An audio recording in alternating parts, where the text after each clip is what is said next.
When I went to pick up my drunk brother, I accidentally overheard him ask his best friend, Julian Chin, "When are you going to bring out that little girlfriend you've been hiding away?" My heart clenched. We'd been in a secret relationship for 2 years, and I still hadn't told my brother. The next second, Julian's voice, laced with the smell of alcohol, drifted over. "Is it necessary? It's just for fun." I was never serious. A chill ran through me. I raised my hand and knocked on the door of the private room. Everyone looked at me. "What are you doing here?" My brother, Miles, stubbed out his cigarette and patted the seat next to him for me to sit down. "Our driver, Mr. Davis, took the day off. Mom and Dad asked me to come get you." Miles nodded and said to the others in the room, "Everyone put out your cigarettes. My sister can't stand the smell." His friends teased him. "Wow, doting on your sister so much. What will you do if she gets a boyfriend?" Miles cursed with a laugh and ruffled my hair. "Don't get any ideas. Our little Iris is clean and well behaved. Not like you bunch of scoundrels." The room erupted in laughter. A man I didn't recognize spoke up. "Come on. Is there no one in this group you'd approve of?" Miles scanned the room, his gaze finally landing on the silent Julian. He joked, "If I had to choose, I guess Julian would be passable. At least I'd get to call him brother in law. But after what he just said, maybe he shouldn't be corrupting our girl." His tone was lighthearted, just a joke. But Julian's expression turned sour. He looked up at me, then quickly looked away, saying, "Stop talking nonsense. I see Iris as a little sister too." A little sister, indeed. I stared blankly at the tense, annoyed line of his jaw, my eyes welling up with a sour sting. "Iris." Miles's voice pulled me back to reality. "Why are you staring at your big brother Julian like that?" I quickly averted my gaze, biting my trembling lip hard. The others chimed in with their teasing. "Don't be fooled by his handsome face. He's not a good guy." "Yeah, little sister. Julian just lost a game, and we asked him what he likes about his girlfriend. He said she's young and easy to handle, good-tempered and doesn't cause trouble." "What kind of reason is that?" "Ha ha ha. We used to think he was really into her. But guess what? He said it was because the girl liked him so desperately that he felt sorry for her. You know, and he refuses to bring her out for us to see." A man hiding a girl like that means one of two things. Either he's too possessive and afraid his friends will fall for her, or he thinks they're going to break up anyway, so there's no point in introducing her. He just admitted. "That's enough." Julian's deep voice cut them off. He slammed his glass on the table, making a loud noise that silenced everyone in the room. The atmosphere suddenly became awkward. Miles, being his closest friend, frowned and asked, "What's wrong with you? Just because I told you Celeste is coming back, you have to get so worked up."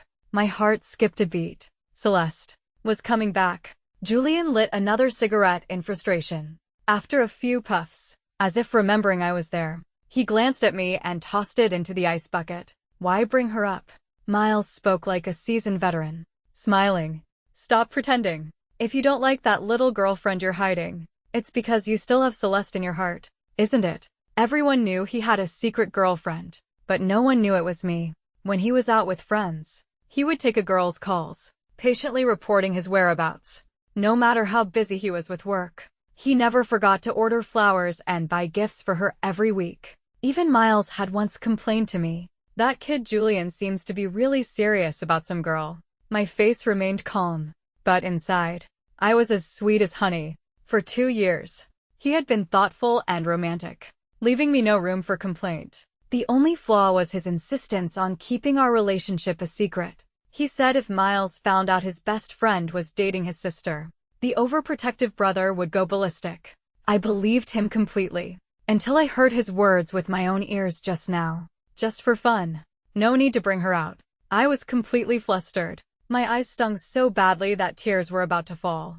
I quickly made an excuse to go to the restroom and left. The moment I closed the door, my tears broke like a snapped string.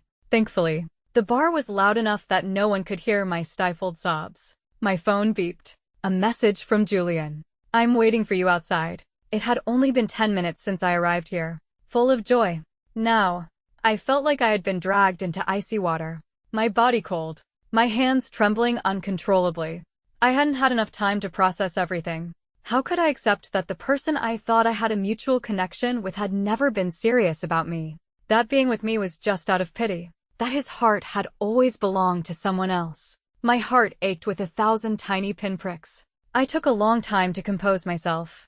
Finally, I grabbed a tissue, wiped away my tears, and walked out. Julian was leaning against a wall not far away, waiting for me. I looked at him, and the tears almost started again. We hadn't seen each other in a month. He had been on a business trip abroad and had just returned today. We had planned to meet tomorrow. I was the one who couldn't wait, who wanted to see him sooner, which is why I came here. He walked slowly towards me, staring at my red-rimmed eyes. After a long moment, he finally said, "I'm sorry." I think the words, "I'm sorry," are truly magical. They are what a girl wants to hear most when her boyfriend makes a small mistake. A soft phrase that can resolve any conflict. They are also the most pathetic words when a fundamental problem arises in a relationship. He didn't even bother with an explanation, directly sentencing our love to a dead end. "Julian, don't you have any explanation for what you just said?" His eyes started away, and he didn't answer directly. "Why are you so sensitive? It was just casual talk among friends. Why take it so seriously?" "I think I've been a decent boyfriend. Was I being too sensitive?" "Perhaps. Sensitive people always have to bear double the pain." Tears streamed down my face again. Shamelessly, he reached out to wipe them away, but I turned my head to avoid his touch. I took a deep breath and continued. "If you like Celeste, why did you have to mess with me?" At the mention of her name, his face darkened. He instinctively said in a cold voice, "You've always known I like her, haven't you? What are you pretending for now?" The room was warm, but my breathing became chaotic, and I felt like I couldn't catch my breath. My chest ached as if it were being squeezed, and my head felt dizzy from the warm air. This was the first time her name had been mentioned between us, and he had shed his usual gentleness, becoming so unfamiliar that I felt suffocated. Indeed, Celeste was his soft spot. I thought I should yell at him, but my throat was so tight that no sound would come out. My phone rang at an inopportune moment. The screen showed an international number with no name, but a girl's sixth sense told me it was Celeste. His eyes lit up immediately. He quickly walked past me to answer the phone. He answered before the 10th ring, as if afraid to make her wait. Over the loud music, I heard his gentle voice, fading into the distance. "Celeste, see." My sixth sense was very accurate. It just never warned me that Julian didn't love me. I returned to the private room in a daze. Miles and the others were talking about Julian. He usually doesn't even blush when we tease him. Why was he so angry today? Was it really because of Celeste? Miles took a sip of his drink and said slowly, "What else?" For years, whenever he gets drunk, he calls out Celeste's name. When she first went abroad, he secretly went to see her. Then something happened, and he came back completely dejected. He wouldn't tell me what it was, no matter how much I asked. Later, he started dating someone. I saw him gradually getting serious about his new girlfriend and thought he had moved on. But did you see his face when he heard Celeste was coming back? He was completely out of it. I had to call his name several times before he heard me. I had never seen Julian drunk, never heard him call another's name, and certainly didn't know he had gone abroad to find her. They continued to talk about the love letter he never sent at her coming of age ceremony, about how he bought all her debut albums. There was so much I didn't know.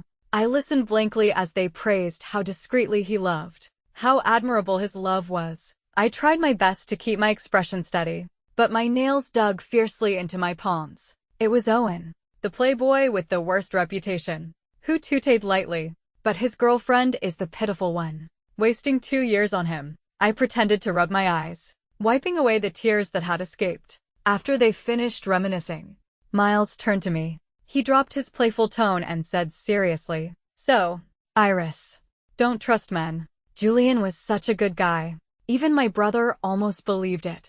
He lured me into the beautiful illusion he had woven, only to shatter it with a casual, "I'm sorry." I nodded, my voice barely a whisper. "Yeah, I won't trust them again." Julian never came back. Worried something had happened, Miles called him. After hanging up, he cursed, "That son of a bitch." He got a call that Celeste was coming back and ran off to prepare a welcome party for her. Is he crazy? In the middle of the night, everyone laughed. Only I couldn't. Perhaps because I was there. It was inconvenient for them to talk freely. So the party ended early. Miles had had a lot to drink. It took a lot of effort to get him into the passenger seat of his convertible. He was very talkative tonight, slurring his words as he reminisced about our childhood. You used to be so small. How did you get so big? You can even drive your brother home now. I had just gotten my license and wasn't very skilled. I gripped the steering wheel tightly, focusing on driving. Seeing that I wasn't responding, he continued to mumble. Why aren't you talking? You've been a quiet one since you were a kid. You and Celeste are the same age and grew up in the same environment. But your personalities are so different. At the mention of her name, my fingers tightened unconsciously. Iris. You're my sister. You can be willful. You can be coquettish. You can be reckless. In my peripheral vision, Miles seemed to fall asleep after saying this. But my memories drifted back to my childhood, uncontrollably. I had always been this way. Never willful. Much less coquettish. They all said Miles was doting, that he kept a close eye on me. But in the past, our relationship wasn't as good as it is now. I couldn't blame him. I wasn't very likable, especially with a sweet and lovely little sister like Celeste around, who made me look like a dull, gray, ugly duckling. Everyone always favored her more. Miles did. And so did Julian. They took Celeste to the arcade, to catch fireflies, to climb trees and pick fruit. But they never asked me if I wanted to try. Even our names were different. She was the affectionate Celeste, while I was the formal Iris. And Celeste would coquettishly ask the older boys to play house with her. She was the princess, and they were the princes, knights, and dwarves. And what was I? She would say, Iris, there can only be one princess. You can be the princess's maid. I was always the insignificant sidekick. But Julian saw me. When I was 10, Celeste was obsessed with the drama and insisted on making the boys write wishes in a bottle to be dug up years later. They helped her buy paper, hand her a pen, and dig a hole. I stood behind them, my head down, silent. I wanted to write a wish in a bottle too, but no one asked me. They were all pinching Celeste's cheeks, teasing her for being childish. But the shovels in their hands never stopped filling the hole. Even Miles naturally assumed that since I was standing so far away, I wasn't interested. But I was just afraid that if I got too close, no one would notice me. That would make me even sadder. But Julian noticed. He was squatting on the ground. And when he looked up slightly, he saw my red-rimmed eyes. Realizing my predicament, he suddenly called out to me, Iris, do you want to write one too? Girls like these things. Right. I can dig one for you too. Celeste had a natural gift for being liked. She reveled in everyone's affection without a care in the world. But I was different. Julian's tentative look as he extended an olive branch to me. I think I'll always remember that. In the long years of my youth, occasional acts of kindness and concern gradually accumulated, becoming a love that a young girl couldn't express. He was right. I knew he had liked Celeste. The cello solo he loved to listen to was from her 18th birthday concert. The dish he had practiced so long to perfect was Celeste's favorite. In that old, distant memory, his gaze always followed her. And I was always in the background, watching silently. But he was so good, whether it was the kind him from our childhood or the dashing him later on. He was too wonderful. I couldn't help but like him. After Celeste went abroad, he was in a terrible mood.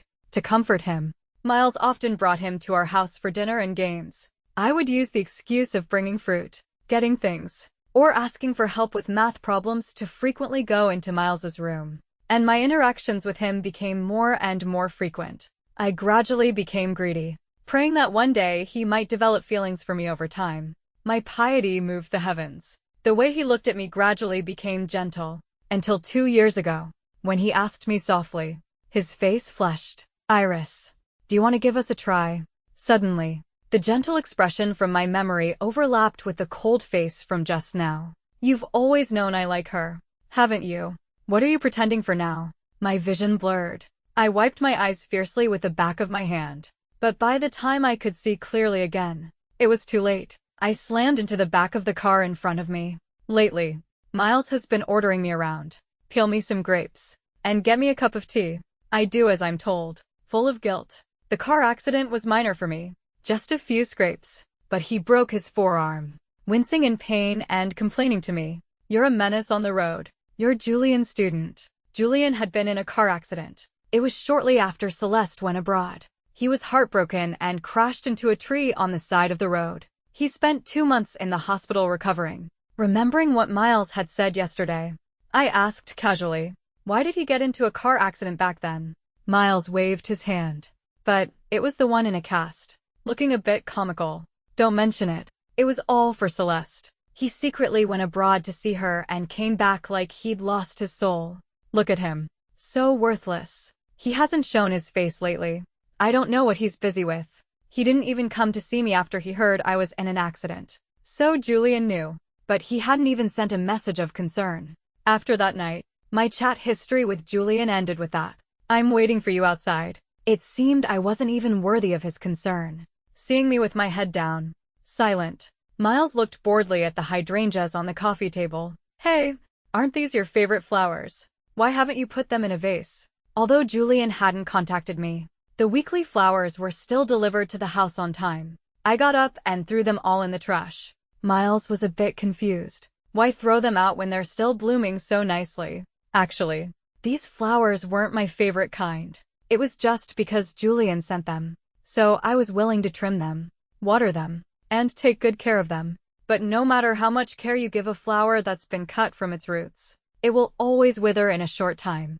I smiled and said to him, since they're destined to wither, and I can't keep them no matter how much I like them, throwing them out sooner or later is the same. Miles, being my brother, saw that I was in a bad mood lately and said he would take me out. It was only when we arrived that I realized it was a welcome party for Celeste. We had grown up together. She was well behaved and beautiful, with a soft, sweet voice, and had always been the darling of the group. And so, Miles, even with his arm in a cast, insisted on attending. The Wynn family, being a top-tier wealthy family, threw a grand party. The place was filled with fresh lily of the valley, flown in from abroad, clearly at great expense. As soon as Miles arrived, he was dragged away by his friends to play cards. I sat alone in a corner, my eyes uncontrollably searching for Julian. A figure in a long white dress appeared in my line of sight. It was Celeste. 3 years had passed, and she had become even more beautiful. She had shed her former youthful innocence and was now poised and elegant, every smile and gesture that of a wealthy heiress. She saw me and greeted me excitedly. Iris. Long time no see. My emotions were a bit complicated. I didn't actually dislike Celeste. We were the only 2 girls in our social circle, and the youngest. She had always been nice enough to me, but she was so likable. All the adults praised her for being smart and cute, and the older boys preferred to play with her, which made me feel like a plain ugly duckling. And on top of that, Julian liked her. I couldn't pinpoint my feelings, but they weren't good. The thorn buried in my heart seemed to prick again. After a few pleasantries, perhaps because we hadn't seen each other in so long, or perhaps because I wasn't good at conversation, an awkward silence fell between us. I looked around, searching for a topic. The lily of the valley are beautiful. She casually picked one and said offhandedly, Julian got them from Finland. I don't know where he found out I like lily of the valley. They're rare in this country. I'm surprised he managed to get so many. This was also my favorite flower. It has a short blooming season, delicate stems, and is very fragile. More than half are damaged during transport. So for Julian to get so many must have taken a lot of effort. He had never given me lily of the valley. It was my fault too. I never took the initiative to say what I liked. I suddenly remembered a time when I went to his office. His assistant asked me with a smile what kind of flowers I liked. At the time, lost in a happy illusion, I didn't catch the subtext and said I liked whatever he gave me. Now that I think about it, the flowers were probably chosen by his assistant. They were mostly blue. That assistant always wore blue suits, and he's still sending them now. Perhaps he forgot to tell his assistant. I was slow to realize that he wouldn't even put that much thought into me. Yet he was willing to find out her preferences and go to great lengths just to please her. And to think, every time I messaged him to say the flowers were beautiful and I liked them, he would say, whatever you like. I will offer it to you with both hands. In reality, he didn't even know the color of the flowers. People lie, but details don't. Love is in the details, and so is the lack of it. At the entrance, A tardy Julian arrived in a slightly wrinkled suit. He was usually a neat freak. I don't know how, but his shoes were caked with mud, which didn't suit him at all. After scanning the room, his gaze landed firmly on Celeste. He didn't see me. It wasn't until he was only 5 meters away that he finally noticed me, and he faltered in his step. Julian, you're here. Julian, befitting a junior whom even the strict Mr., when praised as having a promising future, was very good at controlling his emotions after years in the business world. He immediately masked his awkwardness and came over to greet us with a smile. It was only then that I saw the gift box in his hand. He avoided my gaze and handed the gift box to Celeste. I was looking for this for a long time, so I'm late. Celeste had been abroad for a few years. She immediately opened the gift and let out a cry of surprise. Oh, it's the wish bottle we buried when we were kids. I can't believe I said I wanted to be the happiest little princess in the world. That's so childish. Julian's gaze lingered on her face, full of affection and doting. She was a princess, spoiled by everyone. Julian was no exception. Not only did he go to great lengths to prepare fresh flowers, he even personally dug up a wish bottle that had been buried for over a decade. But he had forgotten that today was the 2nd anniversary of our relationship. To be precise, we hadn't broken up yet. Celeste had 2 deep dimples, and she smiled happily. This is my favorite gift you've ever given me. Hearing this, Julian shot me a wary glance. That look pierced me, and the blood in my veins seemed to freeze. I asked, knowing the answer, do you often give her gifts? Julian, yes. Even though we haven't seen each other in the 3 years I've been abroad. I get a gift from him almost every month. Last month it was a necklace. The month before it was a cello. So I wasn't the only one receiving gifts. It's just that Celeste's gifts were tailored to her interests and preferences. And mine. Last month it was a pair of earrings. But I don't have pierced ears. The month before it was a piano. But I have no musical talent whatsoever. Perhaps it was just a casual, convenient gesture. But I was foolish enough to go get my ears pierced and take piano lessons. Looking at all this, I don't know where I found the courage to say, with a hint of sarcasm, you're so good to your sister. Julian, does your girlfriend know? The expression on Julian's face wavered. Celeste's attention was drawn to a tall figure in the distance. My uncle is back. I'm going to go say hi. After she left, Julian pulled me into an empty back garden. It was winter, and I was wearing a thin knit sweater. I shivered from the cold. If this were the past, he would have immediately taken off his coat and draped it over my shoulders, then gently held me. But he didn't. He frowned, his mind entirely on my provocative words. Iris, what are you up to? The cold wind made my eyes sting. I closed them to hold back the tears and asked softly, do you remember what day it is? He was taken aback. He clearly didn't remember. I continued, it's our 2nd anniversary. Julian, you promised me that on our 2nd anniversary, we would tell everyone about our relationship. He looked down at me with a complicated expression, his lips moving. I'm sorry. I've been busy preparing a welcome party for Celeste lately. The busy man forgets. But he only forgets what's unimportant to him. Welcoming her back was more important than our anniversary. How ridiculous. So busy. So busy you couldn't even find the time to formally break up with me. Actually, I had calmed down a lot these past few days. If he had sincerely apologized and we had broken up peacefully, I was really planning to let it go. If I told my brother, he would definitely go and beat him up. But for the sake of our childhood friendship, I didn't want to be too cruel, perhaps finding my question a bit aggressive. His face darkened, and he frowned. You used to be so gentle and obedient. Why are you talking so harshly now? I haven't said I want to break up, have I? A sharp pain shot through my chest. That damn gentle and obedient again. Was that why he chose me as a comfort during his lonely times? My voice trembled in the wind. Then your secret, just for fun girlfriend, will break up with you for you. He let out a sigh of relief, as if he wanted to say something, but he never did. But I knew it wouldn't be a plea to stay. He was probably relieved. Relieved that he didn't have to be the bad guy. I held back the pain and continued. And why do you pity me? It makes me feel ridiculous. You don't have to send the flowers anymore. I really hate the flowers you send. A flicker of confusion crossed his eyes, and he quickly looked away. Of course. He wasn't the one who sent them. The cold wind shattered my thoughts. Time seemed to freeze in that moment. I stared blankly at the man in front of me, who had nothing to say. My phone rang at an inopportune moment. Just by looking at Julian's expression, I knew who was calling. He instantly forgot about the flowers, his brow relaxing, his tone softening. "What's wrong?" "Miles and the others are looking for me. I'll be right there." After hanging up, he was in a much better mood. He cleared his throat and said, "Iris, we'll talk about our thing later." He hurried away, looking at the overturned soil in the garden. I felt a sense of melancholy. 12 years ago, he had personally buried a wish bottle for me here.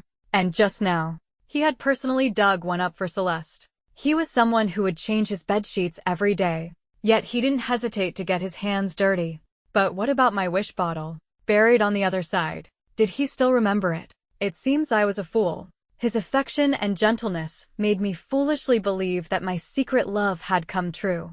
It turned out that the dim side character wouldn't shine, nor could she make him like her. He just enjoyed the adoring gaze of my humble worship when he was heartbroken.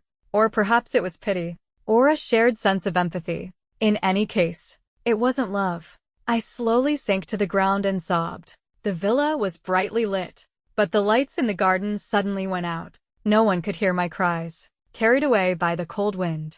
Just like in childhood, when they couldn't see me running to catch up. I don't know how long I cried.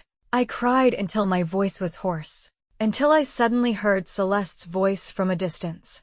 "Uncle, I'm almost out of pocket money. Come help me play a few rounds." I followed the sound and saw a tall, slender man on the second floor balcony. That position overlooked everything happening in the garden. Backlit. I couldn't see his expression. I didn't know when he had started standing there, or if he had heard our conversation. "Uncle, what are you doing here?" Celeste pushed open the balcony door and called to him.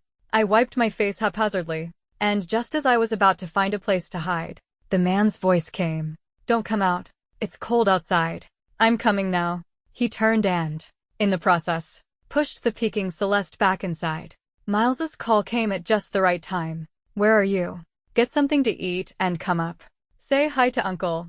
Outside the card room, there was a large crowd. A man with a chiseled jaw sat at the card table, dressed in a dark suit, looking noble and relaxed. He waved his hand, and the fawning crowd at the door quickly dispersed. Miles sat opposite him and pulled me over to greet him. I said softly, "Hello, Uncle." Vincent looked up, his gaze sizing me up with a hint of inquiry. But he didn't answer. He probably didn't remember a minor character like me. I had always been a little afraid of him, so I shrank behind Miles. But thankfully, he didn't mention seeing me in the garden just now, so he probably hadn't heard my conversation with Julian. That put me a little at ease. Miles was a terrible card player, with almost no chips left. Vincent was the same. Celeste had just lost all of hers, but Julian had a mountain of chips in front of him. Miles was getting frustrated. He used his sore arm as an excuse and pushed me into his chair. "I can't do it anymore. Iris, you take over for me." I was pulled to sit opposite Vincent, at eye level with him. He had beautiful eyes, deep and cold, their black pupils bottomless. I played a 50,000 chip. Julian followed suit, also playing 50,000.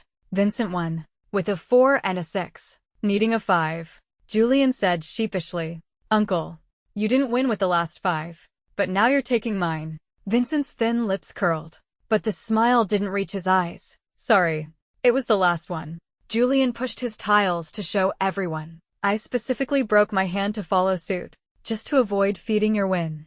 Vincent said nonchalantly, "You threw away a good hand yourself. You have no one to blame but yourself." He didn't look at the tiles, nor at Julian. His gaze was on me. My mind went blank, and I immediately looked away. My sixth sense told me again. Vincent had seen it. I played the rest of the game distractedly. After a few rounds, almost all the chips were back in front of Vincent. Celeste was very happy and announced that the game was over, inviting everyone for a late night snack. But no one dared to move, with Vincent present. The others weren't their usual boisterous selves, but quiet and well-behaved. In terms of seniority, he was Celeste's uncle, the designated successor of the Wynn family, and had been doted on since childhood. When a 10-year-old Miles was playing in the mud with a 5-year-old Old me.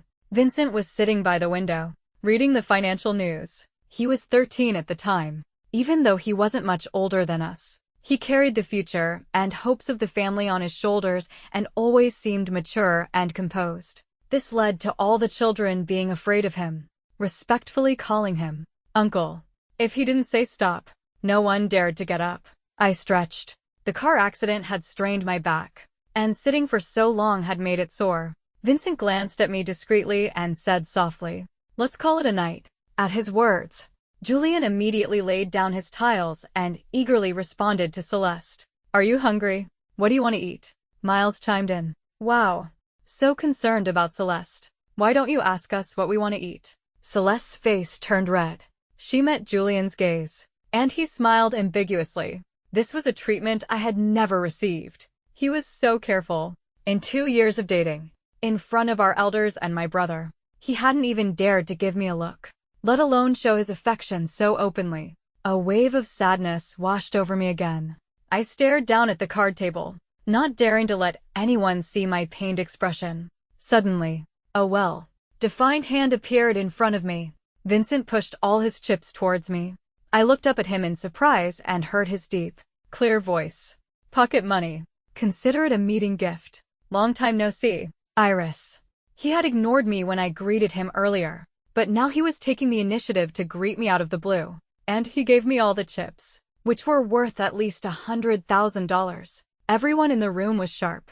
Countless gazes flickered between us. My cheeks burned, but Vincent acted as if nothing had happened, watching me with a smile. It was Celeste who broke the stalemate. She pretended to be angry. "Uncle, weren't you winning for me? I asked you to buy me a car and you ignored me. Why are you so generous with Iris?" Vincent leaned back in his chair, his eyes closed, and said casually, "Go pick one out. Put it on my tab."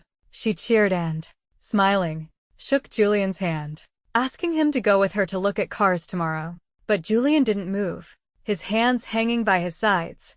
He stared at me, his pupils swirling with a strange emotion. This was the first time he had lost his usual composure in public.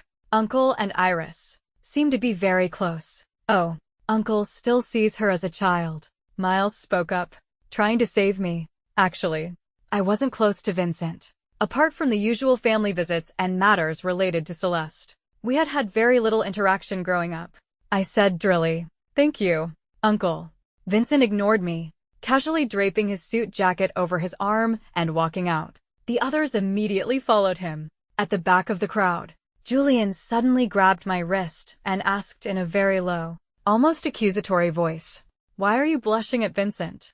I shook his hand off and said coldly, "What's it to you? We've already broken up. In what capacity are you questioning me?" He frowned. "Can I be concerned as a brother? Let me remind you, Vincent is not someone you can afford to provoke."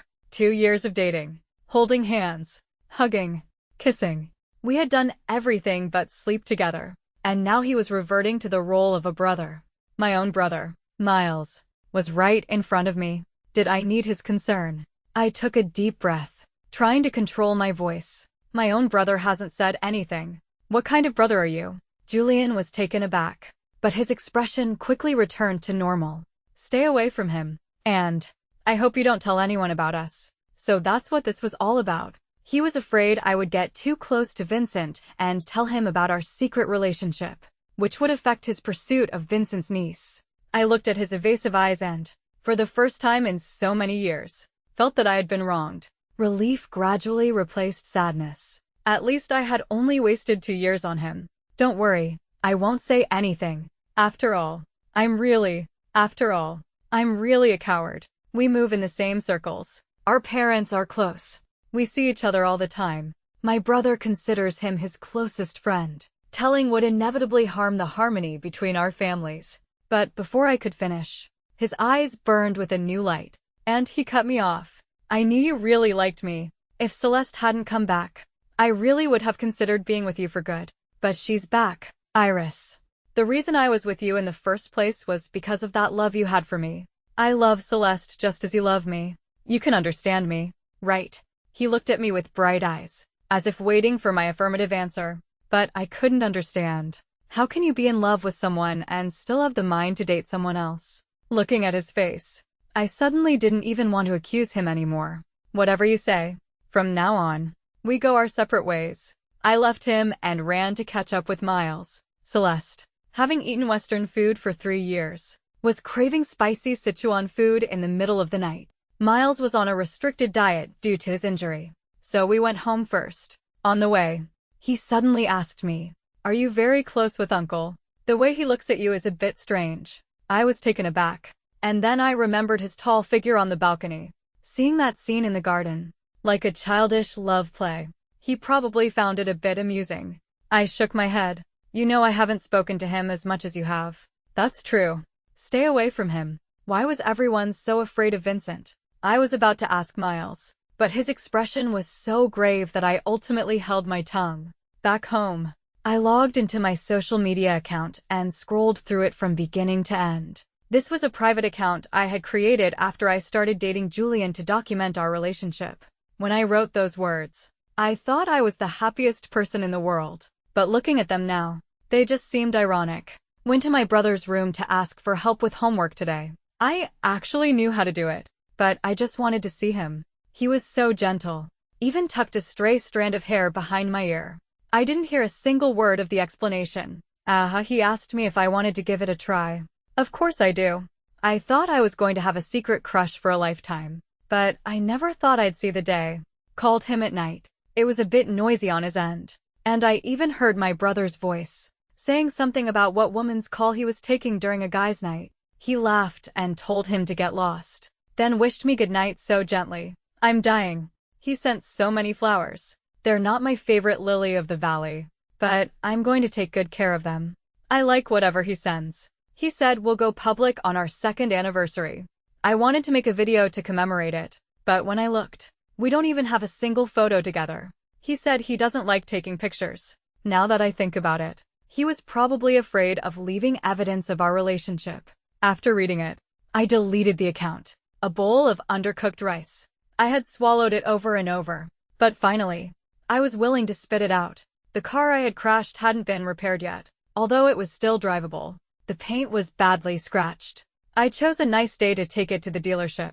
As soon as I left the house, I saw the Wynn family servants loading withered lily of the valley onto a truck. The truck was blocking the road, so I had to wait patiently. In just a few short days, their stems had dried up, no longer tender and dewy. I felt it was a pity and was lost in thought for a moment. If it's broken, throw it away. There's nothing to be sorry about. The voice came from behind me. I turned and saw Vincent. He was wearing a gray coat today, with a pure beige cashmere sweater underneath. It was a very different look from his usual suit and tie. Even his hair fell casually over his forehead. In this outfit, he didn't look like a 30-year-old man at all. I once again gave a dry greeting. "Hello, Uncle." Vincent's gaze lingered on me for a moment before he said, "Where are you going?" "To the dealership. To get my car fixed." He looked down in thought for a moment, then directly opened the passenger door and got in. "It's on the way. Give me a ride." I hadn't even said which dealership, but remembering his generous pocket money, I suppressed my question. That money was more than enough for me to be his driver for a day. "Where are you going, Uncle?" Vincent's voice was low. "To pick out a car," he answered casually, as if it were a last-minute decision. I didn't dare to question him. I gripped the steering wheel tightly, afraid of a repeat of the last accident. After all, the person in the passenger seat this time wasn't Miles. At worst, Miles would just boss me around for a couple of days. If I accidentally hurt the future heir of the Wynn family, our whole family would have to go to their house to apologize. When we arrived safely at the dealership, I let out a long sigh of relief. Vincent followed behind me, as if we were together. The dealership manager saw him and hurried over. "Mr. Wen." "Hello. Your niece, Miss Wen, has already arrived. She's inside." It seems Vincent really was on the way. Following the manager's direction, I saw Celeste driving a car through the glass window. Standing next to her was Julian. He was smiling as he reached through the open car window to help her with her seatbelt. "It's just a test drive." Was that necessary? I couldn't watch anymore. I tossed the keys to the manager and said to Vincent, "You can go in, Uncle. I'll be leaving now." But Vincent moved to the side, blocking my path. Let's go in and take a look together. Before I could refuse, he strode past me and went inside. I had no choice but to follow. Celeste's voice came. I don't really like this interior. You can customize it. The seats, the roof, the wheels. You can change them all to your liking. Julian patiently explained to her, more attentive than the salesperson standing by. Huh, Uncle, why are you here? Celeste poked her head out of the car. After greeting Vincent, her gaze shifted to me with confusion. Iris, what are you doing here too? I smiled. I just happened to run into Uncle. Just looking around. I was standing very close to Vincent. A slight turn of my head and my shoulder would brush against his. I secretly scooted to the side, putting some distance between us. Julian's gaze fell on me, his eyes darkening. Perhaps he thought I was getting too close to Vincent. Afraid I would say something I shouldn't. Uncle, really? I asked you to come with me and you said it was too much trouble. Why are you here now? Vincent didn't answer. He walked around the car once and asked, have you picked one out? Oh, I'm still a little undecided. Why don't you just buy them all for me? She batted her eyelashes at Vincent. Celeste had a natural talent for being coquettish. As a child, she used it to get whatever she wanted from adults, taking all the candy from the other children. Her skills hadn't diminished with age. But to my surprise, Vincent didn't fall for it. Just one, as your graduation gift. For the others, ask your dad. She deflated and finally chose the car she was test driving. As Vincent went to sign the papers, she complained to Julian. No wonder my uncle doesn't have a girlfriend. He's always so stubborn. You don't know. I had a blonde, blue-eyed, super hot senior who had a crush on him. Foreigners are so passionate. She secretly snuck into his bed one night, and my uncle just grabbed her by the scruff of her neck and threw her out. He was so red in the face with anger, blaming me for bringing people home randomly. The next day, he sent me to live in the dorms. She shook her head, looking like she was giving up on him. But I really couldn't imagine what Vincent would look like angry. Probably a million curses on the tip of his tongue, but his upbringing preventing him from saying them, making his face turn red from holding it in. At that thought, I couldn't help but let out a snort of laughter. Now Julian's look at me was even stranger. A voice came from behind me, low and ghostly. What are you laughing at? My heart skipped a beat. I mechanically turned my head. Celeste quickly said, it's nothing. I told a bad joke, and Iris thought it was funny. Vincent clearly didn't believe her, but he didn't press the issue. He called Celeste over to sign the papers. Julian leaned in close to me and said in a very low voice, Iris, your affection is a bit too much. Why did you have to follow me here? I didn't want you to see something that would upset you. Are you misunderstanding something? Am I not? I thought we had cleared things up. Why are you here today? And with Vincent, I was truly speechless now. I said in an annoyed tone, is it possible that it's not for you, but for Vincent? I couldn't listen to his nonsense anymore. Julian, however, became agitated. What do you mean by that? I know you've liked me for many years, and I gave you 2 years of endless affection in return. Do you think I'll believe your angry words now? Forget it. Talking any further would be a waste of breath. That day, the 4 of us went back together. Julian drove, with Celeste in the passenger seat. Vincent and I sat side by side. He looked tired, lounging casually, his eyes closed. Only then did I dare to secretly look at him. He was very handsome, with distinct features, firm skin, and a superior brow bone and nose. His thick eyelashes trembled, and I quickly looked away in fear, only to meet Julian's eyes in the rearview mirror. His brows were furrowed, his gaze dark and unreadable. I was puzzled. I wasn't looking at him. What was he so nervous about? Celeste was chattering away next to me, and we started talking about our school days. Iris was a big help back then. If she hadn't gone to find my uncle for me, my mom would have killed me. In high school, we were classmates. Celeste was very mischievous, and her grades were always at the bottom. She was constantly getting her parents called to the school. The most serious incident was when she was caught dating a senior. The homeroom teacher said that no matter what, her parents had to be called in that day. She was crying, holding onto the teacher's hand as he was about to call her mother, promising she wouldn't do it again. At the same time, she was secretly making faces and mouthing words to me, who was waiting for her outside the door, telling me to go find her uncle. I ran to her house as fast as I could. When I saw Vincent, I was so out of breath I couldn't speak. It was Vincent who gave me a glass of water. It took me a while to calm down and explain the situation to him. In the end, he went to the school and brought Celeste back. When they returned, her eyes were swollen from crying. She must have gotten a good scolding. But Celeste could still laugh about this embarrassing incident now, so she probably didn't care much anymore. I envied her. I envied her for being so loved. And even more, I envied her cheerful and optimistic personality. If it were me, I probably wouldn't want to mention it for the rest of my life. I smiled and said, I used to get a ride in your family's car all the time. It was only right that I helped a little. She sighed. We used to go to and from school together. When the family driver came to pick us up, we wouldn't rush home. We'd eat street food, buy idle merchandise, and dawdle until 7 or 8. Occasionally, when Uncle came to pick us up, we would both sit up straight and not dare to say a word. That was so much fun. But why did you suddenly take a leave of absence in your senior year? I didn't even get to see you before I went abroad. My smile froze on my face. The damp ground, the dark alley. This was the past I least wanted to talk about. Julian also looked at me, as if waiting for my answer. He had never asked, and I had never told. I opened my mouth, but my chin trembled uncontrollably, and I couldn't get any words out. My mind went blank. I couldn't even think of a way to avoid the topic. Celeste. Vincent opened his eyes and gently kicked the passenger seat. Celeste turned to look at him, confused. Huh, I'm resting. Don't be so loud. Oh. She sheepishly turned back, and the car instantly fell silent. That night, I received a message from Julian. Your face was so pale on the car today when Celeste asked you that. Are you okay? I didn't reply. Half an hour later, he sent another one. Can you tell me what happened back then?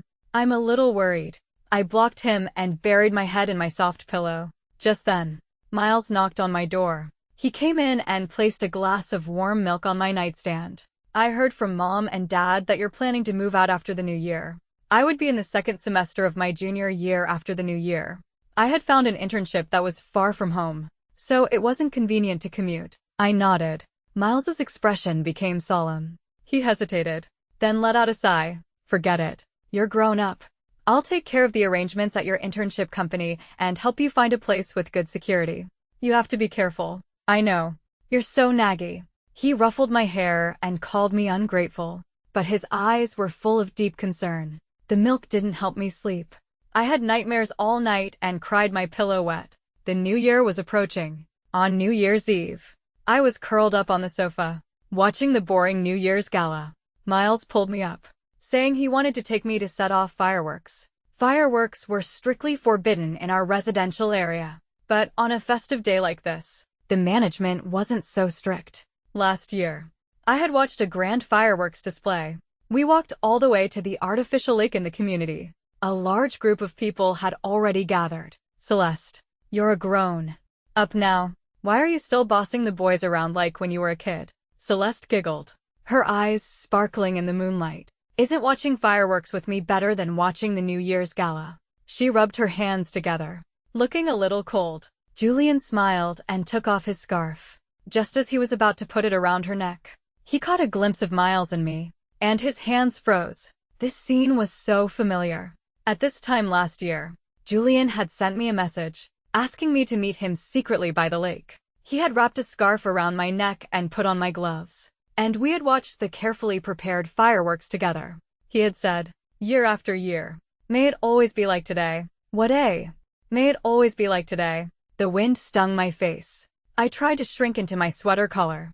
I squatted on the ground, watching them play and laugh. The night sky exploded with brilliant light. Celeste handed me a camera. Iris. Boys are terrible at taking pictures. You should take a photo of Julian and me. Her name for him had become more intimate. Julian stood to the side, looking a little dazed, but he didn't refuse in the end. He gently put his arm around Celeste's shoulders and forced a stiff smile. I raised the camera, but Julian wasn't looking at the lens. He seemed to be looking at me, which was strange. With a click, the moment was captured. Against a backdrop of fireworks, the two in the photo were smiling.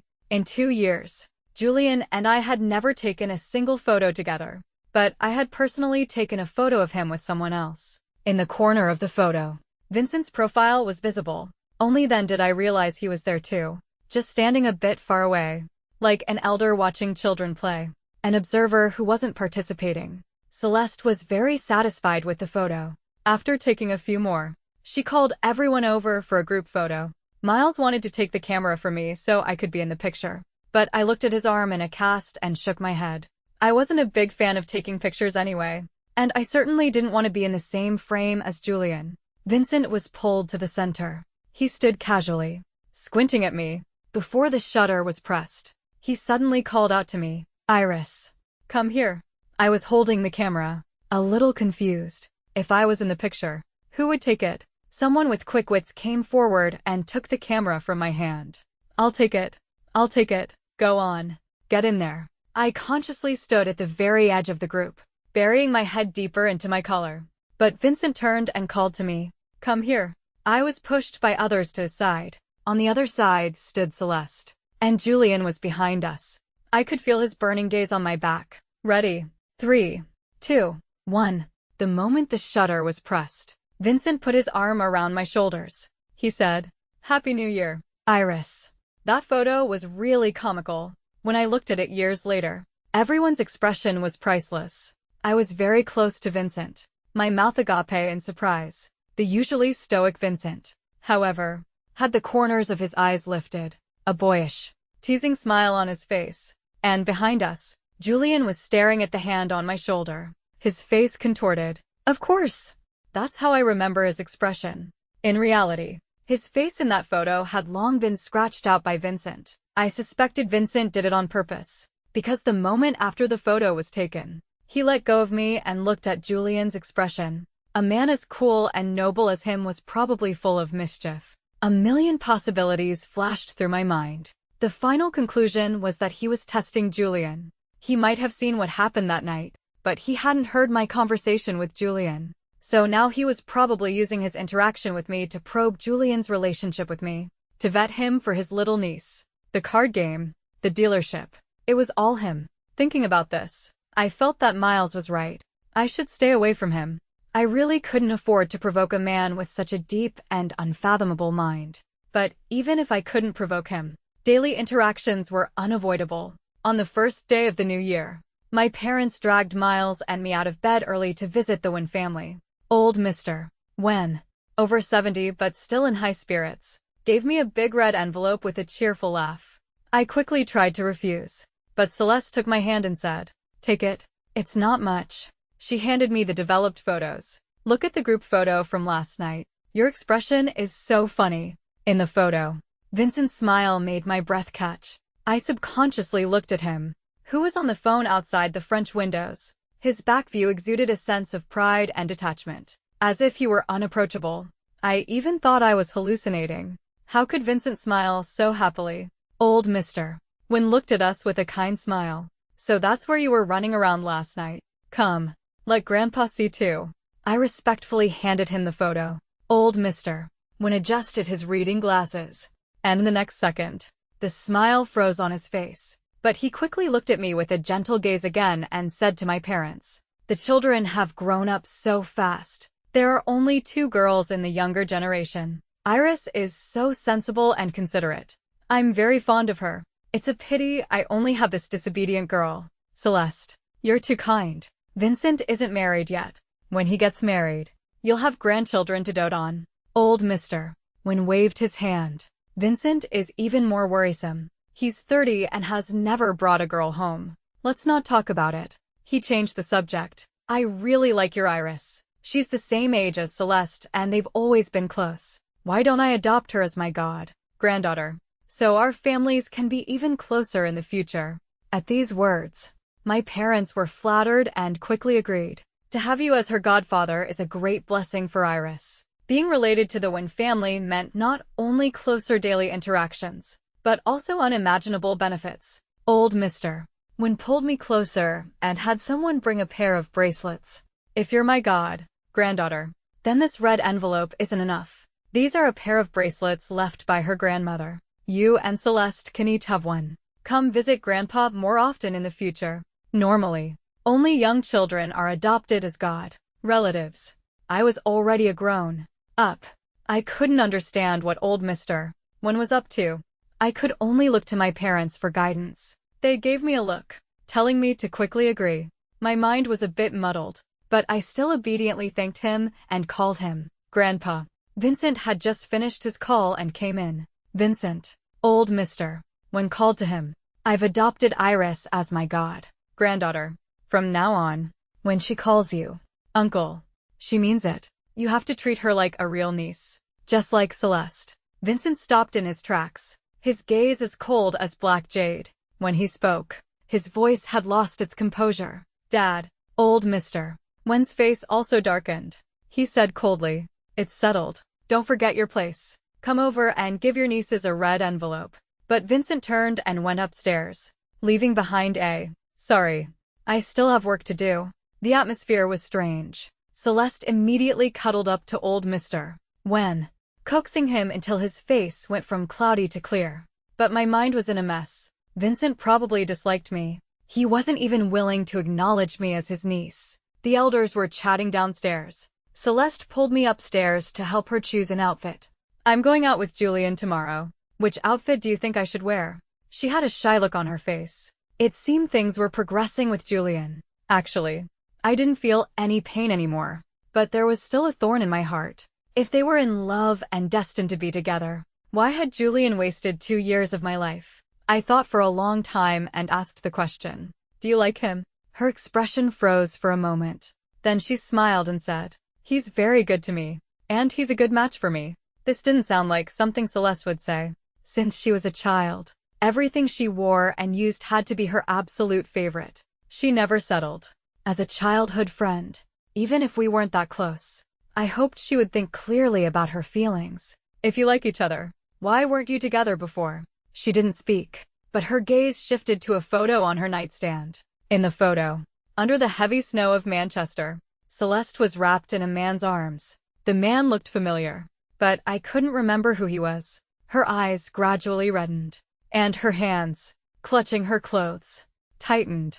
I realized our relationship wasn't close enough for such a personal conversation. Seeing her downcast, I didn't want to disturb her further and made an excuse to leave. In the hallway, the door to the study suddenly opened, and a hand pulled me inside. Just as I was about to cry out, Vincent pinned me against the door, his face very close. I could even see his slightly trembling eyelashes. Uncle, what are you doing? His breathing was a little heavy, brushing against my face. Iris, I'm only 8 years older than you. You don't have to call me so old. Wait, Miles and Julian are only 3 years younger than him, and they both call him uncle. How is it that when I call him that, I'm calling him old? I looked at him, confused. His gaze was burning, and I instinctively turned my head away. After a moment, he whispered an apology, released my hands, and took a half-step back. I fled, pushing the door open and running out. Vincent was acting strange. I was so scared my cheeks were burning and my breathing was ragged. Celeste, are you there? Julian, holding a cup of tea, had just reached the top of the stairs and met my eyes. Seeing my discomfort, he walked over quickly and placed the back of his hand on my forehead. Do you have a fever? Your face is so red. I told you to dress warmly in the winter. I even sent you a message a few days ago to remind you. But you blocked me. His concerned tone made me feel a sense of déjà vu, as if he were the old Julian. I came back to my senses, pushed his hand away, and said, I'm fine. Still say you're fine. Look at your face. No matter what, I want you to be well. I never thought you couldn't even take care of yourself without me. I was getting annoyed. I pushed him and said coldly, I said I'm fine. Julian clearly hadn't expected me to push him. His hand trembled, and the hot tea spilled all over the floor. A lot of it splashed onto my feet. It was so hot. I gasped and immediately squatted down. Julian was a bit panicked. He wanted to pick me up. But just then, Celeste, hearing the commotion, came out of her room. His hands, hovering in mid-air, froze. Iris, are you okay? Celeste ran over anxiously and pushed Julian. What are you standing there for? Hurry up and help her. With Celeste's approval, Julian finally snapped out of it and bent down to pick me up.